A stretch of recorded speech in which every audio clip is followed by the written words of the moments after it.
Where you going? Assalamualaikum warahmatullahi wabarakatuh. Selamat datang di podcast Pulang Kerja. Kali ini kita kedatangan tamu seorang caleg muda yang tagline-nya Talenta Muda Malang Raya. Perkenalkan Mbak Asandra Salsabila. Halo, assalamualaikum, area Malang. Namaku Asandra Salsabila, tapi biasa dipanggil Sandra aja. Kenapa nggak Asandra? Karena gimana gitu, kayak Sandra. Jadi Sandra aja. Mbak Sandra ini, teman-teman pulang kerja, dia itu ceria banget mesti ya. Kayak nggak punya capek ya Mbak ya? Enggak kok. Dari kampanye sampai sekarang nggak punya capek ya sampai? Enggak, happy aja sih. Aku komunikasi sama Mbak Asandra ini sudah 4 kali dan nggak pernah putus gitu loh komunikasi. Kalau di ilmu komunikasi Mbak pinter ilmu komunikasinya Mbak ya. Oh iya. Respon itu selalu direspon gitu. Alhamdulillah. Alhamdulillah. Jadi, selalu dapat ya Mas. Ya, jadi mungkin kalau saya bayangin Mbak Sandra mungkin kalau kampanye ke ini kan caleg ya dari mana Mbak P3 ya? P3. DPR RI Dapil 5. Betul, Dapil 5 Jatim 5 Malang Raya. Kota Batu, Kabupaten Malang dan Kota Malang semuanya bisa coblos saya. Saya nggak kampanye ya. Oke. Mbak Sandra sendiri yang bilang. Smooth nggak tuh? Yes, nggak semut sekali. Mbak, Nggak apa-apa. Backgroundnya Mbak Asandra kenapa kok ini mungkin pertanyaan sangat basic ya. Ya mungkin Mbak sudah ditanyakan berapa kali di podcast. Tapi tak tanyakan lagi buat teman-teman pulang kerja. Kenapa kok terjun ke dunia politik? Oke. Kan umur 24 ya? Aku umur 24 tahun, betul. Kenapa kok terjun ke dunia politik dan kenapa kok Malang Raya nggak Jakarta aja? Tempat asalnya sama kan Jakarta. Iya. Nah ini nih, jadi banyak yang tanya kan, karena mungkin logatku tuh nggak bisa bohong ya. Enggak apa. Nah masalahnya itu memang aku logatnya Jakarta karena aku 6 tahun kerja di Jakarta Mas ceritanya. Tapi sebenarnya keluarga dari ayah kakekku itu turun-menurun orang Malang semua. Orang Lowaru. Nggih. Jadi kakek aku itu sebenarnya beliau dimakamkan di TMP Untung Suropati. Jadi halo teman-teman Mas Trip. Jadi beliau itu tentara pelajar zaman dulu. Tentara apa? Tentara pelajar. Panggilannya Mas Trip. Yang di Ijen ini? Nggih. Iya, pahlawan Trip itu ya? Iya, pahlawan termasuk di situ kakeknya. Nggih. Beliau dimakamkan di situ dan kebetulan juga keluarga aku tuh punya sekolah SD namanya SD ISS. Itu sudah berdiri dari tahun 2010. Itu di Jalan Sarangan nomor 32 lokasinya. Itu alasan kenapa kok di Malang karena Ya. secara orang tua ya. Sini sebenarnya. Secara orang tua ya, secara keluarga ya di Malang. Betul. Jadi ini keinginan Mbak sendiri atau keinginan Bapak untuk dapilnya milih Malang Raya, nggak Jakarta kan soalnya kan 6 tahun di Jakarta. Betul. Kan harusnya pemilihnya kan kenal semua kayak timnya Mbak. Ini kan orang jadi Jakarta semua. Tapi kenapa kok aku boyong dari Jakarta? Nah, iya, sama dibuang dari Jakarta, tapi kenapa kok milih Malang, nggak Jakarta yang sudah sampean punya teman banyak dan punya terkenal lah mungkin di sana ya. Kenapa? Sebenarnya aku nggak terkenal sih, Pak. Aku klarifikasi saja, saya tidak populer. Saya pegawai biasa di Jakarta. Tapi kenapa di Malang? Sebenarnya ini semua pilihan aku sendiri. Karena mungkin kalau teman-teman tahu aku bukan aja ya. P3 tuh selama 20 tahun lebih itu nggak pernah punya DPR RI di Malang. Jadi kalau ngomongin, biasanya kan kalau ngomongin, nih umur 24 tahun, kok bisa tiba-tiba nyalek DPR RI nomor urut 1 lagi. Pasti banyak yang bilang, wah ini pasti dinasti keluarga nih, gitu. Sama yang nyebut ya. Kelihatannya itu. Tapi menyudutkan manapun ya, tapi banyak yang ngomong gitu tuh pas ketemu aku, wah dinasti. Masa kamu 24 tahun tiba-tiba nyalek, yopo gitu. DPR RI lagi gitu kan. Bentar, dinasti emang orang tua saman petinggi P3? Itu bukan. Ya, nah ini bukan makanya. dinasti. Nah tapi kan banyak yang berasumsi gitu. Ya. Nah, makanya aku mau bilang di sini P3 tuh kalau ngomongin lumbung suara ya kita harus berjuang dari nol istilahnya. Karena 20 tahun ya pernah ada nih DPR RI yang jadi di Malang Raya. Nggak pernah punya. Tapi memang karena apa ya Mas? Mungkin aku di sini tuh sebetulnya sebelum aku nyalek, aku tuh udah ada rencana untuk membangun kafe. Jadi kan di SD aku ini kita udah peresmian masjid Saji namanya. Alhamdulillah di awal tahun ini. Jadi namanya tuh Masjid Saji. Terus aku mau buka kafe namanya tuh Sajian dari Saji Winarto gitu. Masuk. Soft banget untuk anunya. Promosi boleh dong. Ya, promosi boleh. Jadi awalnya kenapa di Malang sih itu Mas? Karena aku sendiri sudah banyak aktivitasnya di sini dan aku juga teringat sebenarnya kakekku tuh karena Mas Rip ya. Jadi beliau tuh selalu ngomong, ya kamu walaupun tinggal di Jakarta jangan lupain Malang lah. Berjuanglah buat Malang. Kalau ngapa-ngapain ya bagi-bagi rezeki yang Malang lah. Orang ini kamu tuh aslinya orang sini gitu. Jadi mungkin itu yang soalnya kakeknya dulu berjuangnya di sini ya. Betul. Ya. Mbak, saya tertarik ini juga Mbak, kan 20 tahun. Terus Mbak kan dari Jakarta. 20 tahun maksudnya 20 tahun itu P3. Ini partainya sekarang saya tanya. Kenapa enggak pilih partai yang besar? Nah, seperti saya sebut aja Gerindra atau PDI atau Demokrat atau yang lain. Kenapa kok P3 yang mana kursi keterpilihannya partainya sendiri pun masih kecil gitu. Oke. Kenapa? Jadi sebenarnya sebelum aku nyalek sendiri, ibuku sendiri tuh udah jadi bacalek duluan, Mas. Oh, di mana? Iya, di Jakarta. DKI 2 di Partai P3. Tapi beliau ini benar-benar newbie juga. Jadi ini kali pertamanya dia nyalek dan masuk politik. Waduh, sama. Dan kebetulan waktu itu pas aku masih kerja posisinya, beliau sebenarnya yang duluan kayak istilahnya ngajak aku diskusi. Jadi waktu itu kalau dari ibu sendiri ngomong, Mbak ini sebenarnya di P3 nih mereka butuh caleg muda loh. Mereka tuh pengen anak-anak muda maju. Mau nggak kamu? Tapi ya istilahnya nggak bisa di Jakarta karena udah penuh gitu Jakarta. Terus dari situ aku ketemu sama orang-orang di P3. Alhamdulillahnya waktu itu aku ketemu salah satu tuh ketua AMK, ketua anak muda Ka'bah. Namanya tuh Mas Rendika. Dan Mas Rendika sama aku waktu itu ngobrol-ngobrol banyak, diskusi banyak dan akhirnya di situ aku netapin hati aku di P3. Apa sih alasannya Mbak? Kok bisa menetapin? Karena Mas Rendika waktu itu orangnya sangat visioner gitu ya. Jadi beliau banyak cerita bahwa P3 itu sejarahnya tuh partai terlama ya. Terlama, ada 3 partai kan dulu. Golkar, PDI, P3. Betul. Dan P3 ini sejarahnya panjang dan lama dan tapi sebetulnya P3 ini sekarang ini Mas butuh pembaharuan. Butuh anak-anak muda untuk maju, untuk bertelus, berinovasi. Karena istilahnya kalau misalnya orang-orang di luar sana menganggap waduh ini partai P3 partai sangat tradisional dan kuno. Tapi sebenarnya enggak. Orang-orang di dalamnya tuh semuanya tuh bahkan dari ketum aku sendiri Pak Mardiono beliau sangat mendukung aku gitu. 100% Asandra. Iya. pengen disebut all in. Yang caleg lain. Ya, untuk caleg mudanya. Karena kebetulannya di P3 untuk DPR RI yang muda salah satunya tuh aku sendiri. Itu yang potensinya paling besar ya. Sebenarnya untuk meraup suara-suara anak muda iya. Harapannya sih begitu. Karena yang lain kan memang banyak yang lebih senior. Tapi udah pasti bukannya berarti aku paling muda terus berarti Mbak Sandra dong yang potensi enggak ya. Tapi untuk suara anak muda dan pemilih pertama ini kan banyak banget nih yang istilahnya pengennya saling relate dong sesama anak muda gitu. Jadi beliau pikir kenapa enggak kamu maju. Apalagi ya challenge-nya dari dia adalah P3 nggak pernah dapet kursi di Malang Raya, bisa nggak? Istilahnya itu challenge-nya. Semoga aja bisa Mbak. Amin, insya Allah. Soalnya kan Mbak kan suka challenge kayaknya. Waduh, ya kan? Iya sih, aku suka challenge betul. Ya, dari zona nyaman keluar kerjaan ini keluar dari caleg dan lain-lain.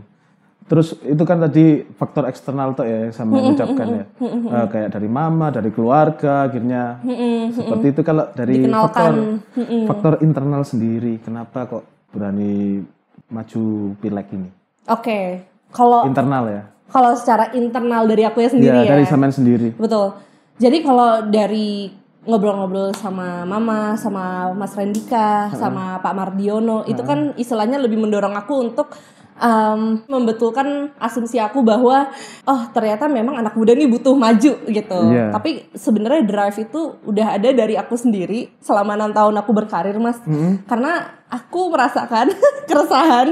Aku itu bayar pajak 30% setiap tahun. Itu gede loh. Iya, kerjasama kan? Besar kayaknya. Tidak boleh spill. Tidak bisa di spill, tapi kalau data scientist pasti tahu lah ya. Gajinya berapa? Range-nya berapa? Range-nya. Waduh. Spill-spillan di sini boleh sih untuk berapa? Transparansi. Per tahun ratusan juta? Iya. Gila. Gopek lah. 500 juta. Pendapatan gross ya. Iya. Terus ya 500 juta sih. Teman-teman, ini buat transparansi ya teman-teman. Karena programku itu transparansi. Bukan buat yang lainnya ya. Itu 1 tahun sudah bisa DP rumah bagus di Malang gitu. Enggak DP rumah, beli rumah di Malang yang lumayan. Makanya Mas saya investasi ke kafe sajian ini. Makanya kalau udah launching Blok A harus mampir ya. Oh iya. Liput ya. Semua tak semua. Nah boleh. Tak kasih diskon semuanya. Iya. Ya terus 30%. Nah iya. Balik lagi. Sorry, balik lagi ke ceritanya tadi. Jadi aku bayar pajak 30% per tahun. Dan di situ aku merasa keresahan karena nggak tahu kalau Mas sendiri sebagai jurnalis di Blok A ngerasanya ada keresahan nggak Mas dengan pemerintahan sekarang? Wah banyak, tapi ya nggak di sini saya bilang. Kalau dari aku sendiri, aku sebenarnya pertanyaannya mungkin sangat awam ketika itu. Aku pengen tahu ini pajakku lari kemana ya. Oke. Jadi sebenarnya awal kenapa aku tertarik untuk mulai membedah dunia politik tuh gara-gara itu. Jadi aku merasa keresahan. Aku kayaknya kok kerja banting tulang tiap pagi ketemu pagi gitu kan. 9 to 9 to 9 to 9 ya. 9 to 5. Enggak, panggilannya tuh sekarang anak zaman now tuh 9 to 9. Jadi jam 9 pagi sampai jam 9 malam. 9, iya. Kerjanya kan kerja rodi kan. Ya kayak sekarang ini. Oh iya, maaf ya teman-teman Blok A. Semoga sanggukan kopinya cukup. Terus. Nah dari situ aku mulai istilahnya buka-buka apa sih itu sebenarnya yang terjadi dunia politik sekarang itu seperti apa, dan sebenarnya kalau aku ingin berkontribusi gitu, istilahnya aku sebagai dari sisi POV-nya pegawai, gimana sih caranya kita untuk memperbaiki sistem di Indonesia gitu. Pemerintahan di Indonesia salah satunya emang untuk menjadi caleg DPR RI. Jadi mungkin di situ dimana aku mulai bertekad, kalau misalnya aku merasakan keresahan ini, aku yakin banget banyak sekali masyarakat di luar sana di Indonesia Raya merasakan hal yang sama kayak aku. Kayak kita kok kayaknya yang kerja banting tulang tapi kita juga yang nggak ngerasain manfaatnya. Itu apa sih Mbak? Apa yang menurut sampean kok nggak ada manfaatnya sih pajak saya selama ini? Bukan nggak ada manfaatnya, kurang bermanfaat sih, apa sih? Kalau aku sih fokusnya sebenarnya transparansi. Jadi misalnya ada undang-undang yang tercipta, aku pengen tahu kok kayaknya misalnya undang-undang soal tenaga kerja deh, itu kan aku kan juga tenaga kerja kan jatuhnya. Kok aku kayaknya nggak pernah dilibatkan. Sebagai warga aku nggak pernah diundang untuk FGD, untuk ditanyain sama DPR RI-nya atau sama DPRD-nya. Menurut kamu gimana? Kok kayaknya aku nggak pernah dilibatkan. Dan aku yakin masyarakat lain dan setelah aku keliling juga Mas di Dapil Malang Raya, setelah aku keliling-keliling banyak merasakan keresahan yang sama dengan aku. Jadi apalagi para petani nggak tahu ya pajak itu taruh kemana. Betul, dan yang mereka paling keluhkan itu adalah, Mbak, ini kan kita harusnya dapat pupuk subsidi. Ini aku langsung masuk aja lah ya ke salah satu isu yang paling hot ya di Kabupaten Malang. Jadi mereka banyak yang nanya, Mbak, ini kan udah ada nih program pupuk subsidi. Tapi kok aku nggak pernah dapet ya Mbak? Malah yang dapet tuh petani-petani sebelah yang istilahnya udah jadi pemasok PT-PT gede gitu. Wow. Malah tapi akunya sendiri kok nggak dapet gitu. Itu petani kecil? Itu petani kecil. Di Kecamatan Malang Selatan sana? Wah, di semua kecamatan Mas. Iya. Nggak cuma Malang Selatan tapi Malang... Mana tuh Pujon Ngantang Kasembon. Oh ya, Malang Barat. Malang Barat, betul. Terus bahkan di kota Malang sendiri juga banyak yang mengeluhkan hal yang sama gitu. Istilahnya mereka sendiri juga nanya kayak misalnya ada program-program dari pemerintah untuk bantuan untuk masyarakat miskin ya seharusnya. Tapi malah mereka ceritanya, Mbak, masa tetanggaku ini yang anaknya udah ngasih duit banyak loh Mbak, istilahnya dia mampu gitu orangnya, dapat, terus aku yang ekonominya abis jatuh gara-gara COVID, aku nggak dapat. Ini gimana sih Mbak? Maksudnya gimana caranya biar datanya itu selalu terupdate? Jadi hal-hal seperti itu ternyata banyak dirasakan sama masyarakat. Dan pas aku tanya pertanyaan paling simpel berarti apa? Bu, kalau gitu udah ngeluhnya kemana? Soalnya kan saya masih caleg nih. Kalau selama ini yang udah berjalan, ngeluhnya kemana? Ya nggak tahu sih Mbak. Ya nggak tahu, makanya saya ngeluhnya ke Mbak. Saya yang datangnya Mbak. Kayak oh ya benar juga ya. Jadi dari situ sih aku merasakan bahwa oh ternyata aku sebagai pegawai 9 to 5 di Jakarta sama ibu-ibu bapak-bapak petani di sini di Kabupaten Malang ternyata sama aja sebenarnya. Keresahannya tuh secara akar tuh sebenarnya sama. Gitu. Jadi itu kayak aksesnya yang sulit Mbak ya untuk menjangkau dan transparansi dan akses informasi itu betul, ya. Betul. Mbak kalau jadi apa nanti yang dilakukan? Betul. Karena kan sulit Mbak itu Mbak. Betul. Untuk Saman kan nggak mungkin mikir sampai nang Gondang lagi kan sama di Jakarta. Lah, aku kan di sini Mas. Enggak nanti kalau terpilih. Bolak-balik terus kan. Bolak-balik terus. Ya. Iya, insya kan Allah. Banyak yang dipikirkan. Betul, oke, banyak dipikirkan. Sebenarnya yang dipikirkan harusnya masyarakat sih. Iya, ya masyarakat kan banyak keluhannya. Nanti Saman ya apa caranya mendengar semua aspirasi kan sudah ada dulu caleg yang terpilih kan. Tapi masih ada yang seperti itu. Nah kan lah, kalau Mbak sendiri nanti seperti apa? Udah masa aku jangan digoreng ini lagi Asanda Salsabila versus incumbent. Enggak, serius enggak. Kita kan sama caleg muda yang penuh inovasi menurut saya. Oke. Jadi kalau dari aku sendiri sebenarnya sangat simpel Mas solusinya. Karena kebetulan juga didorong dengan komitmen aku 100% gaji dan tunjangan itu aku akan wakafkan balik untuk dapil. Wow. Jadi aku tidak akan menerima gaji dari kerjaan ini karena memang aku memandang kalau misalnya terpilih ya Mas. Jadi DPR RI itu adalah cara aku untuk bersedekah kinerja ilmu dan energi aku. Karena memang aku udah komitmen karena pas aku menjadi pegawai, aku kan merasa keresahan itu. Menurut aku sangat munafik kalau ketika aku terpilih loh, aku menjadi orang yang dulu aku hujat gitu. Misalnya kan dulu aku menghujatnya, ya apa sih aku yang kerja banting tulang, dia yang bisa dapat rumah bagus, mobil bagus, aku di sini gini-gini aja hidupnya. Dulu kan keluarnya kayak gitu. Tapi semoga tak tunggu itu Mbak, sampean kayak gitu. Siap. Soalnya kan banyak dulu yang idealis seperti sampean saat ini, terus akhirnya masuk ke circle seperti itu, akhirnya berubah.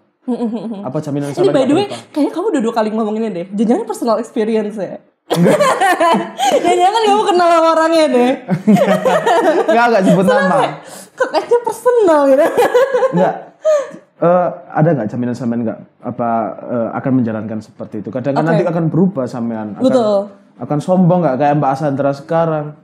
Masa sih ya nanti jadi kalau terpilih. Kalau aku komitmen aku langsung Mas ke dapil aku, ke warga-warga yang aku datangi, yaitu nanti kita bertahap ya Bu, tapi insya Allah setiap tahun tuh aku buka 10 posko di setiap kecamatan.